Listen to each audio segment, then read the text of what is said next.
Bitcoin Bubble. Did you know that Bitcoin is one of the best performing asset ever, with about a 12 billion% increase since inception? That means every dollar invested back then would be worth $120 million today. We are literally witnessing the best financial investment going straight up year after year. It really says a lot about the devaluation of our other money, our fiat. But that's another story. If you don't know what Bitcoin is, think of it as digital numbers. You can send these digital numbers to your friend, and millions of computers worldwide make sure the numbers add up. But they don't have any intrinsic value.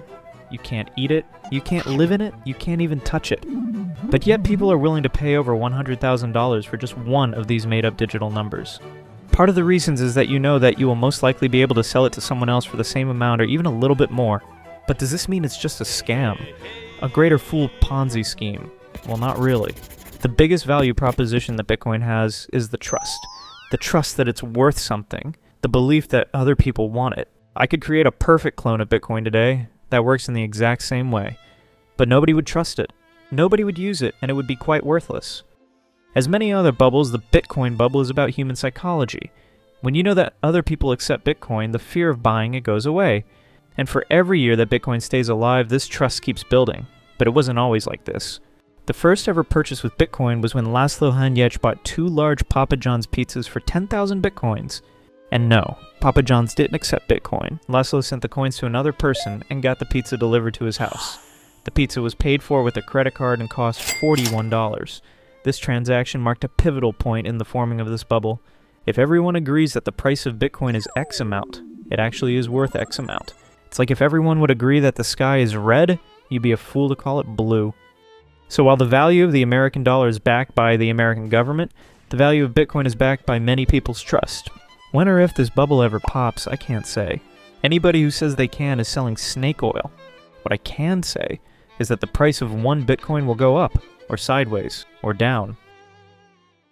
.com Bubble. In the late 90s, the internet, the thing you're using right now to watch this video, was alien tech. Barely anybody really understood it or what it would mean for society, but investors knew that it was going to change the world. Now, nearly 30 years later, we know they were right. The internet did change our world, but just because they were right about the internet's impact on society didn't mean they could properly value an internet company. From 1995, money poured into internet startups. Venture capitalists threw cash at anything with a website. IPOs went crazy. Companies with no profits, and sometimes not even any products, raised millions overnight. A famous example was Pets.com, which spent millions on sock puppet mascots and Super Bowl ads. But every bag of dog food they shipped lost money. Still, investors kept piling in, convinced they were paying a premium for future growth. Many researchers believe one reason people were willing to pay such huge premiums for businesses that lost money was the perceived first-mover advantage. The idea is simple. If you're first in an emerging industry, you'll capture majority share and dominate. But being first is not always best. Early companies often carry a strategic burden. They don't know how to properly monetize untested territory. Sometimes it's easier to arrive later, copy someone else, avoid their mistakes, and scale faster. I actually learned this while reading on Shortform, the sponsor of this video. While researching this video, I read their Guide to Irrational Exuberance by Robert Schiller, and it explained how myths like the first mover advantage fed directly into the .com bubble. What I like about Shortform is that their book guides aren't just overviews. They add analysis and connect ideas across authors, which is why I use it so much for my own research. They cover topics that I love, like finance, technology, and culture, and they publish new guides every week, with subscribers even voting on what to cover. On top of that, Shortform goes beyond book guides and offers guides to articles and podcasts. You can listen to guides in audio, highlight and take notes, or even use their AI extension to summarize articles and videos with a single click. So if you want to dive deeper into ideas like this, go to shortform.com/paint. You'll get a free trial and 3 months off the annual plan. The link's in the description. The .com bubble burst in March 2000, with the Nasdaq peaking at 5,048.62 on March 10th. The .com bubble was an expensive lesson for many participants.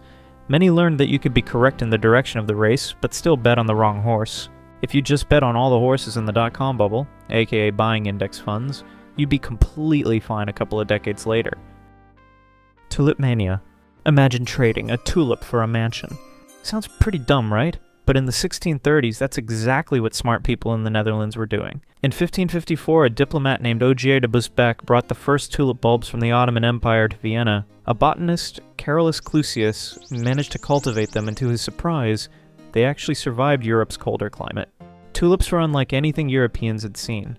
Exotic, with deep, saturated colors. They stood out immediately and quickly gained popularity. Around this time, Holland had just broken free from Spain and entered its golden age.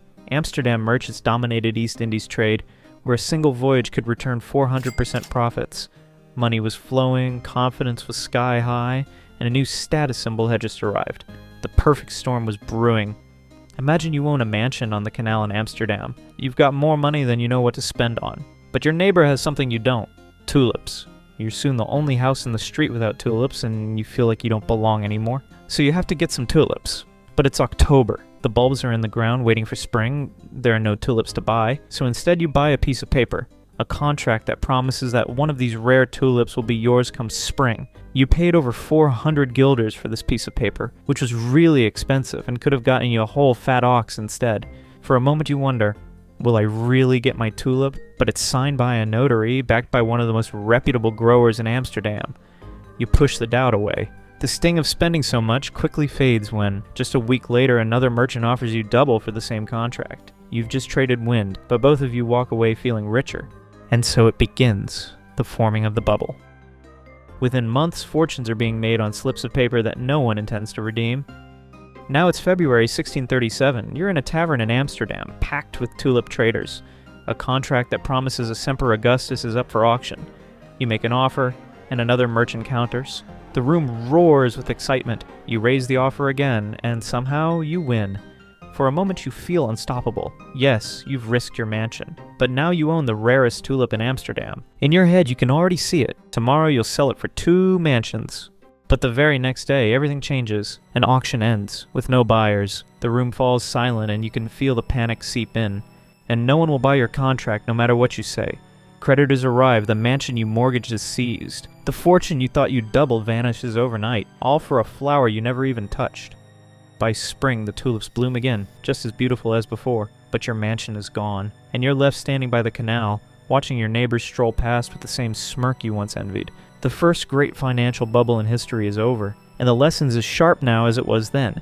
The value of something isn't necessarily in the thing itself, it's in the story people tell about it.